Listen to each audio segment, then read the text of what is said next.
You see, the funny thing about waking up is that it can feel awfully lonely at first. You suddenly notice that most people are still fast asleep, and when you try to shake them, they call you the crazy one. Maybe they're right, because it is a little mad to hope that someone will understand what you're saying without seeing what you see. It's like describing a sunset to a person who's never looked up from the pavement, or trying to tell a fish what it's like to be dry. That's the first thing you discover when you begin to wake up. You can't pass it on like a souvenir. It's not a book, not a theory, not even a philosophy. It's a change in seeing. And seeing happens only when one is ready to look. You can talk all you like, but you'll find that nothing truly lands. Because words can point, but they cannot open eyes. Only experience can do that. You may have noticed, when you first begin to awaken, you have enormous desire to share it, to pull everyone you love into the light. You point to the obvious, but to them it's invisible. And after a while, you begin to understand. Not everyone wants to wake up. Not yet. The process of awakening is like fruit ripening on a tree. You can tug at it all you want, but if it's not ready, it won't come loose. And if you force it, it will fall too soon. Bitter, not sweet. The universe has its own rhythm. Every soul opens precisely when it must. You cannot rush it, you cannot delay it. You can only trust it.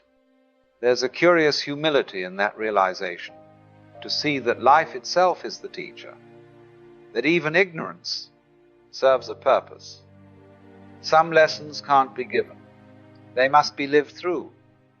Suffering, confusion, disappointment, these are not mistakes in the curriculum, they are the curriculum. So the wise learn to stop knocking on closed doors.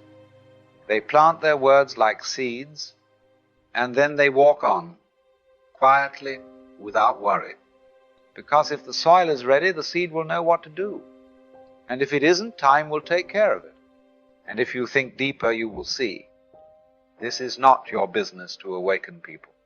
Because there is already something far wiser, far more precise, doing that work perfectly, without your interference. Call it God, the Lord, the Tao, the great rhythm of life. It makes no difference. It is the same intelligence that turns night into morning, that ripens fruit, that opens a flower without your instruction. And just as you do not shout at the sun to rise, you need not push another soul to awaken. When you try to, you are taking upon yourself a job that was never yours. You start to imagine you are the teacher, the savior, the one who must lead the blind out of darkness. But that's the illusion, the last disguise of the ego. Because the Lord already knows the way each soul must travel. He knows exactly what dream must play, what heartbreak must crack the shell, what moment will call them home. Your work, then, is simple and sacred in its simplicity. Stay awake yourself. Speak truth when you are moved to speak, but release it as soon as it leaves your mouth. For the words are not yours anymore. They belong to His timing. You see, faith isn't proven by how many people agree with you. It's proven by your peace, by your willingness to trust that even those who resist you are still being carried by the same divine hand. So let the river flow as it must. Let the Lord do His work. And rest in the quiet knowing that nothing in His creation is ever truly asleep. And when you finally stop trying to wake anyone, something curious happens. It's as though the curtain you were tugging at falls away, and you see the stage for what it is. Not a battlefield of separate minds, but a single play in which every character is perfectly cast. You notice that the people you once called asleep are not obstacles in your path. They are your path. Their blindness was showing you your own impatience. Their resistance revealed where you were still forcing life to bend your way. And the moment you see this, a strange gentleness enters your heart, because you realize the world was never against you. It was reflecting you faithfully all the time. And as this perspective settles in, something even more astonishing begins to dawn. The world you were so eager to awaken was never outside of you at all. Every person you meet, every reaction you have, every argument, every disappointment, is life holding up a mirror, showing you where you still believe in separation. When you meet someone stubborn, perhaps it's showing the stubbornness in yourself. When you meet someone asleep, perhaps it's life whispering, "See, you were once like this too." The same blindness that frustrates you in them is often the shadow of your own forgetting. And then you realize you were never trying to awaken others. You were trying to remember yourself through them, because there are no others, only reflections of the same consciousness, each at a different depth of its dream. This is why the awakened one grows gentle. They stop judging the sleepers, because they see that the same light shines behind every mask. Some lamps are dim, some bright, but all are fed by the same flame. So the world is not your project to fix. It is your mirror to understand. When you shift, it shifts. When you forgive, it softens. When you stop demanding change, change begins everywhere you look. And perhaps that's the quiet secret of awakening. Not that you rise above the world, but that you finally see it was never apart from you. The moment you start seeing the world as yourself, you also begin to notice how ridiculous it is to keep fixing it. Because, really, who are you fixing? It's like a dog chasing its own tail, round and round, barking at the very thing it already is. We spend half our lives trying to reform the universe, to improve people, save society, tidy up God's mess. And yet, look, the trees don't seem to need our advice. The stars don't hold committee meetings on how to shine better. The tide doesn't consult a life coach before it rises. Everything seems to be managing rather splendidly on its own. But we, the clever ones, we think we're here to straighten the cosmic rug. So we worry, protest, explain, persuade, as though life were somehow malfunctioning without our supervision. When this hits you, you realize that all the rescuing and correcting were just ways of resisting the dance. To let go doesn't mean to withdraw. It means to join in freely without the weight of control. You act, yes, but you no longer strain.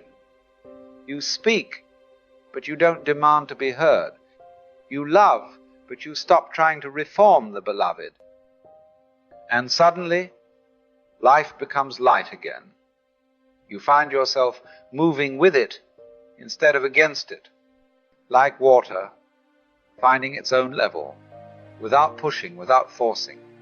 You realize the world isn't something to fix, it's something to watch unfold. And the watching itself is part of the unfolding.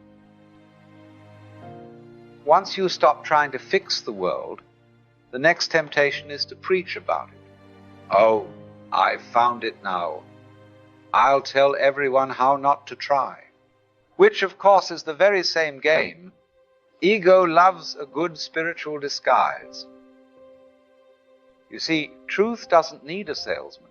It speaks quite fluently on its own, through the way you move, the sound of your laughter, the calm in your eyes when everything falls apart. People rarely awaken because of words. They awaken because they feel something in you that words can't explain. A kind of stillness, That's the only real teaching there is. Not what you say, but what you are. When you live what you've seen, it radiates through you effortlessly, like the fragrance from a flower that never tries to be fragrant. And that's when others start asking, "What happened to you? You seem different." And you smile because you realize you haven't gained anything new, you've simply stopped pretending. To embody the message means to vanish into it, to become so ordinary that the extraordinary leaks through the cracks. No preaching, no persuading, just living. And the strange thing is, that's when your presence starts to do all the preaching you were trying to do before. You were never apart from the flow, only busy pretending to be the swimmer, when in fact you were the water all along. To trust the current is to stop fighting life with your plans and expectations, to stop trying to make the world behave, and to let it move as it will. Because it will, whether you approve or not. And when you finally surrender, you realize something rather moving. You were never here to save anyone. You can't. Each soul has its own river, its own current, its own strange and beautiful way of coming home.